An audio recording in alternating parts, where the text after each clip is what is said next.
Hello, hello, hello.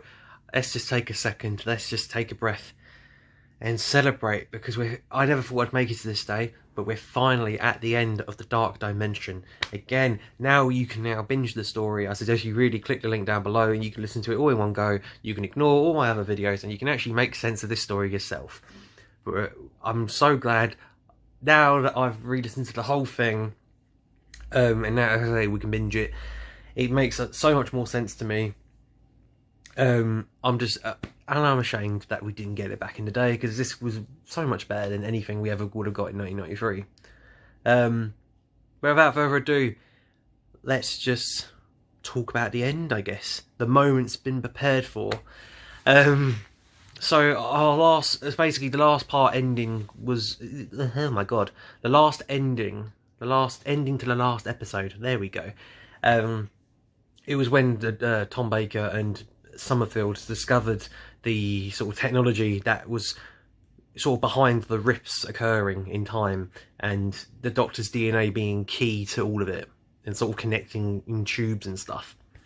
And it explained how the Daleks and Cybermen like turned up in like the different time periods and stuff. And then we had a TARDIS go off, and of course the regular motif of each episode is which Doctor is it going to be this week, or in this episode. Well, it turns out it's actually Jon Pertwee. And no, it's not Peter Davison doing a weird impression of Pertwee. It's a Jon Pertwee full-on 1973, Joe. Ooh, come on, Johnny Ho. It's proper, he talks like this the whole time, and you know what, he's bloody spot on. John Coleshaw, well done. You, if I had to rank the voiceovers, you're definitely the most accurate. You, my friend, get praise.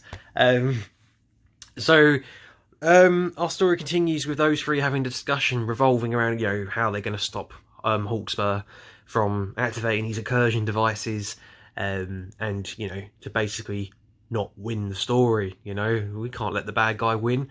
Tom Baker comes up with the brilliant idea of nicking Pertwee's TARDIS and sort of confronting him himself, considering that he's basically the whole reason why it all happened is because the Fourth Doctor fell from the Gopolis. He fell from the satellite dish and didn't regenerate. That's why it all happened, essentially. He didn't regenerate into Davison.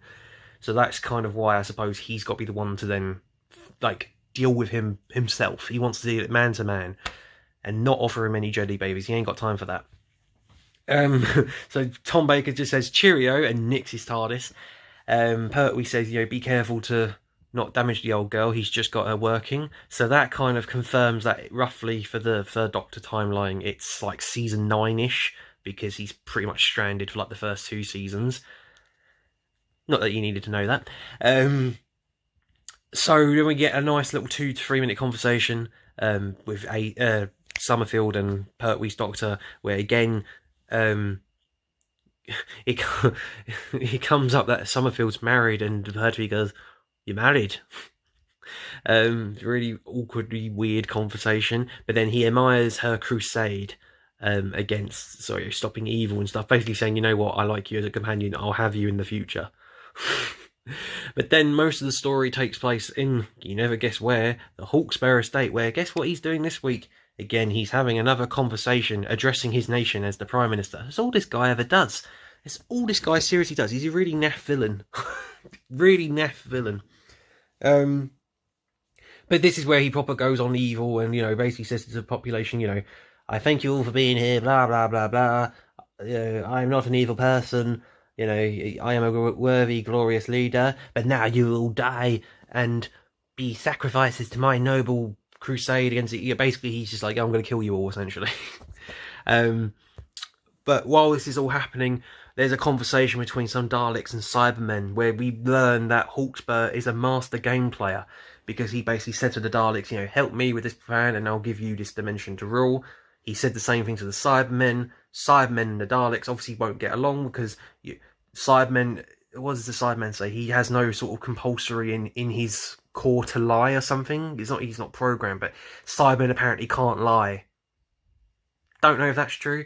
And Daleks just want to seek, annihilate, do not trust Hawkspur. He will be exterminated.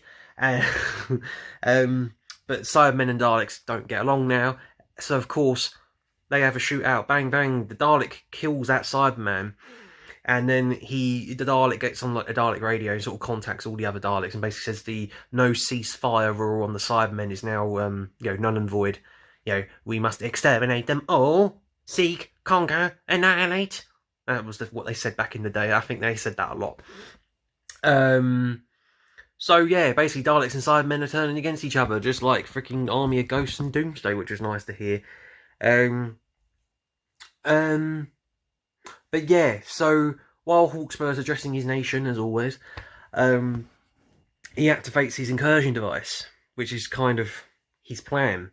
But then we get cuts of news reports we get news reports all around the world, like Australia. Josh Snare's being the Australian news reporter. I like that. I've sort of recognised his voice, and I was thinking, I do know that guy. Oh wait, and it kind of clicked. We get reports of like anomalies happening, and these creatures, like say ghost robotic men, like attacking police stations and stuff, and you get like weird underground abominations sort of infecting the sewers. That is basically implying it's Yeti as well. And you get like another country saying this about Daleks. Essentially, chaos is going all around the world. And then finally, Tom Baker arrives in the TARDIS and basically says, "Oh, Hawkspur, ooh." He says something like, "Oh, sorry, I'm a little late to the incursion." I can't remember exactly what he says, but basically he's like, "Sorry, but now I'm here." But then he sort of points out that his plan isn't working because he knows that the Daleks and Cybermen are now sort of clashing with each other. It's like all-out civil war. The Daleks then arrive during this conversation, and they actually exterminate Hawkspur. So again, threat of the story is supposedly done now. Hawkspur's dead. What does this all mean? So I thought it was going to be the Doctors had to get rid of the Daleks, but then we just see the Dalek, like we hear the Dalek sort of fading into nothingness, like Thanos' snap from Avengers. He just kind of disintegrate and disappear. Well, it's because Pertwee and Bernice, back at the beginning of the episode, found a way to destroy the technology and equipment, the Doctor's DNA thing, the temporal dimensional relay station, I think it's what it was called. And it all kind of just ends. I get this was the final one, it had to kind of wrap everything up, but I literally feel like, and I'm not trying to make this short, but it literally felt like the story, this episode began, then it ended. So that's kind of mostly what happens. But then the actual send-off, the final scene is nice, because we then just get Pertwee saying, I'll take you back to no, oh my god, no, okay, before we get to that, again, kind of just think, oh yeah, it's all over, blah, blah, blah, blah. Then we hear another voice, familiar voice, and it's none other than Unlimited Rice Pudding, Sylvester McCoy himself this time. So we've had Tom Baker, Pertwee, Davison, Colin, and now Sylvester. So literally we've had all the classic Doctors that are alive. So he's like the final reveal, McCoy, and Bernice sort of hugs her Doctor. Same with Ace. And then we get a really nice send-off where Pertwee sort of offers them to drop them back in their retrospective like time zones and stuff, even though they're still trapped in this dimension.